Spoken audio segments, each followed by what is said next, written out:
Vénérable président du Sénat, vénérable membre du bureau du Sénat, vénérable sénateur, lorsque nous disons que les dispositions liées aux indemnités de session sont de l'ordre de la loi, ils nous ont simplement rappelé que c'est de l'ordre du règlement. C'est vrai que c'est de l'ordre du règlement. Lorsque nous avons tous adopté la loi sur les collectivités locales à laquelle il a été fait référence ici, nous avons renvoyé au gouvernement la fixation de ces indemnités.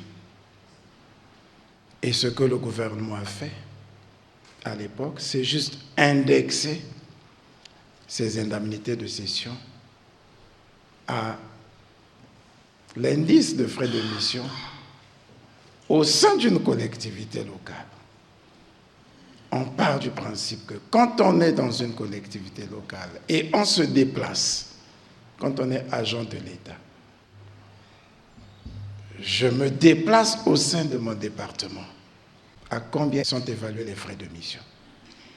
C'est cet indice qui avait été porté à l'époque. Et ce texte existe encore jusqu'aujourd'hui pour les agents de l'État. Si nous devons faire évoluer, on verra bien. Il faut tenir compte du fait qu'il y aura encore un effet domino. Nous abordons ces questions, vénérable président, avec beaucoup de délicatesse et on absorbe morceau par morceau pour éviter que nous ne soyons débordés et que nous soyons encore incapables demain de faire face à tous ces engagements que nous prenons. Vous avez dit que la mandature dernière n'a connu l'organisation que de 4 sessions sur plus d'une quinzaine. Il faut éviter que cette fois-ci aussi, nous puissions nous limiter à 3 ou 4 sessions parce que nous aurons alourdi nos charges et que dans la situation économique que nous connaissons aujourd'hui, nous ne soyons pas à mesure d'y faire face. En prenant encore l'engagement et en rassurant les vénérables sénateurs que de la même manière que le gouvernement a financé les sessions budgétaires, le gouvernement s'engage à financer les autres sessions pour qu'il n'y ait pas ce fonctionnement à 2 vitesses, favorisant plutôt Brazzaville et Pointe-Noire qui ont un tissu économique beaucoup plus important et défavorisant les autres collectivités locales. Nous tenons à veiller à cet équilibre pour que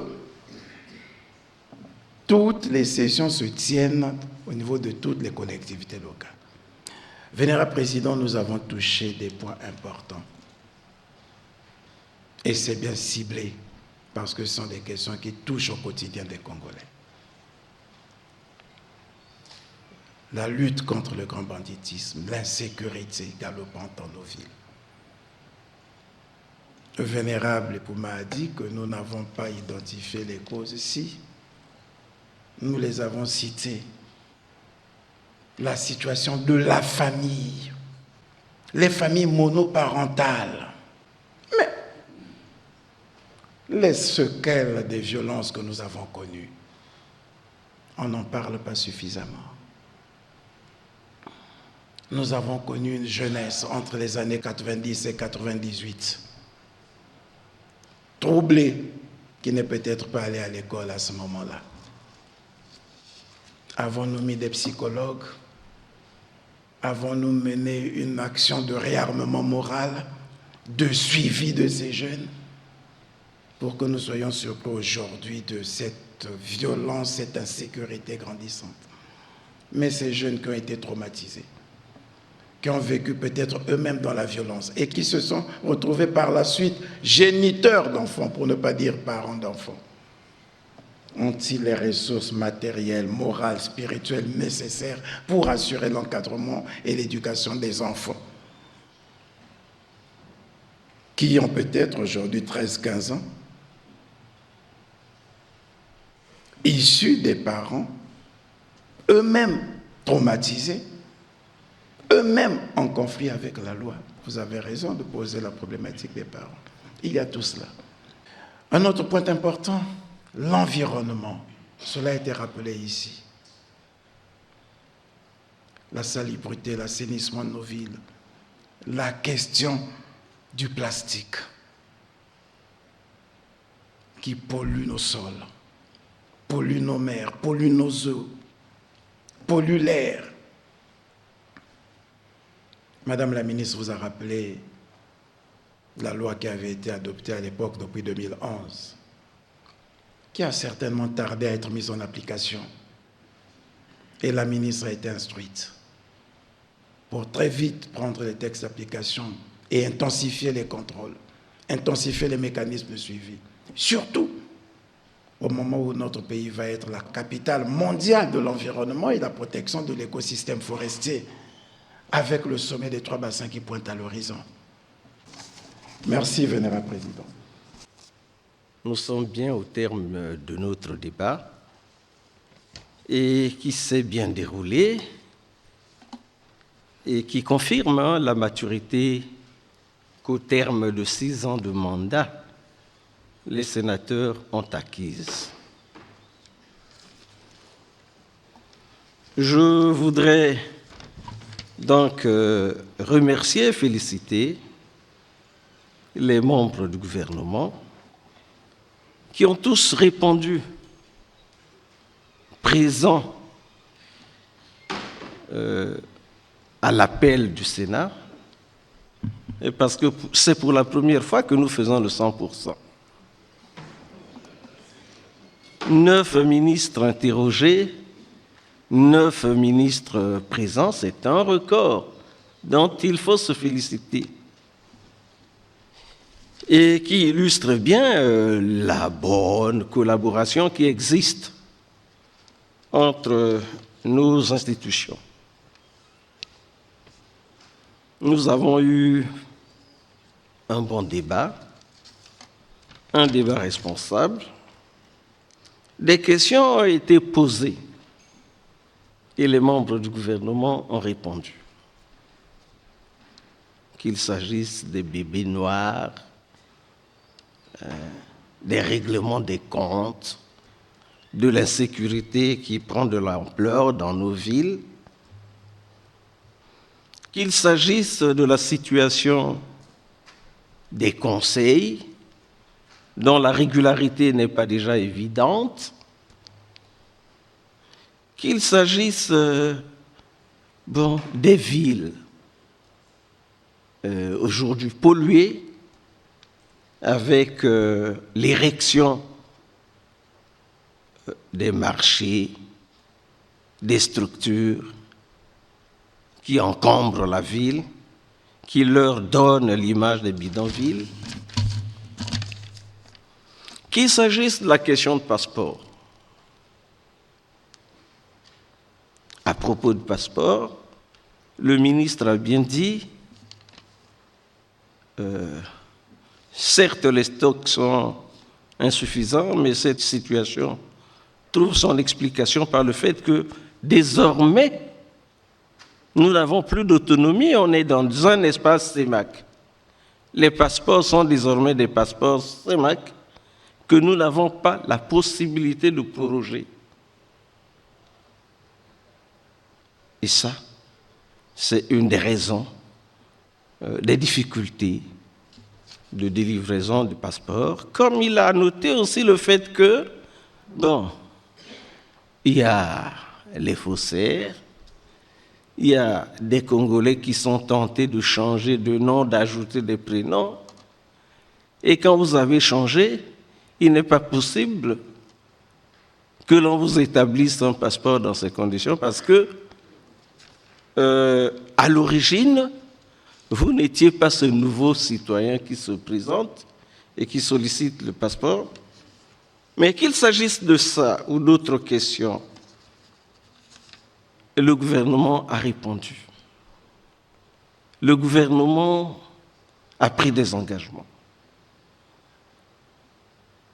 Nous avons pris bonne note de ces engagements. Mais nous encourageons le gouvernement à faire que les assurances qui sont données soient des assurances qui sont vécues. Parce que les citoyens attendent, les citoyens espèrent, et nous n'avons pas le droit de les décevoir. Il est cependant une question sur laquelle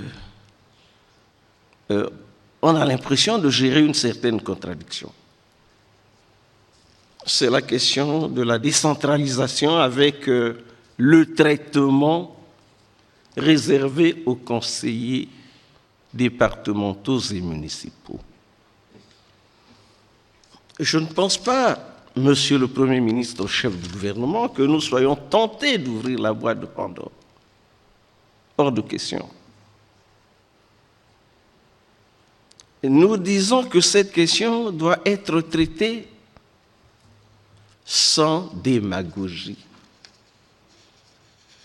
Nous ne pouvons pas verser à la démagogie, mais elle doit être traitée aussi sans frilosité.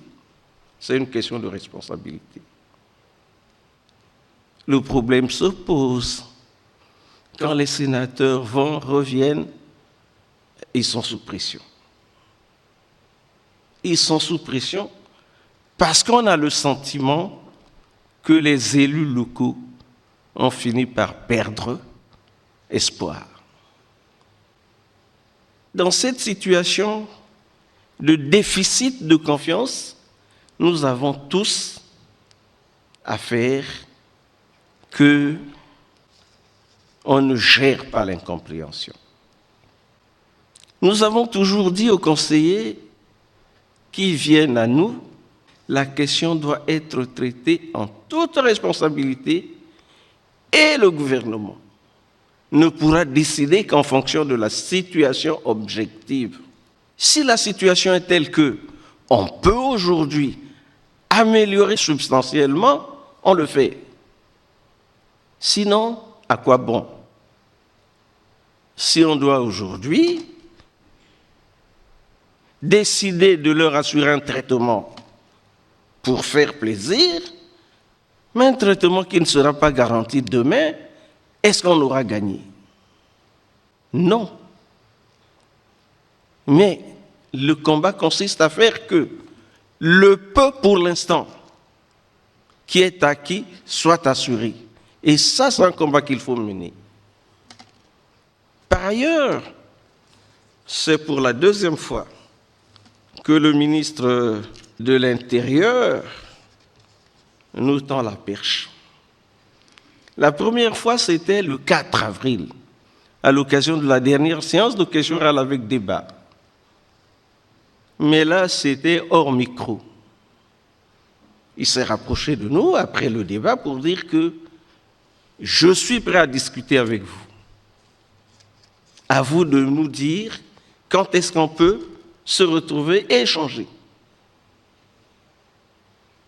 Nous étions d'accord avec lui, mais après, le calendrier national a fait qu'on ne puisse pas se retrouver. La deuxième fois, c'est celle-ci en direct.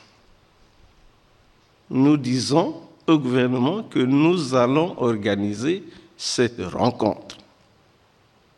Nous aurons un échange avec le ministre de l'Intérieur sur la question spécifique des conseillers départementaux et municipaux. Si on peut trouver un point d'accord, c'est tant mieux. Mais sinon, la réflexion, il faut la pousser. Pour que demain, on ne continue pas à gérer des tensions inutiles. Mais le vénérable Ibinda a parlé de la rencontre que nous avons eue avec une délégation des conseillers. Mais nous avons suivi que le ministre délégué a reçu une délégation des conseillers de Brazzaville. Nous avons suivi. Et que partout, le problème est le même. Donc, c'est un problème qui se pose, c'est un problème qu'il nous faut gérer. Est-ce que la solution est immédiate? Est-ce qu'elle est à long terme, à l'immédiat? Qu'est-ce qui peut être fait? Bien, on verra ensemble. Je crois que on est arrivé au terme de notre échange. Je le redis qu'il a été un bel échange et nous nous réjouissons du climat qui a prévalu. Je pense que l'ordre du jour est épuisé. Nous sommes arrivés au terme de notre procédure. La séance est levée.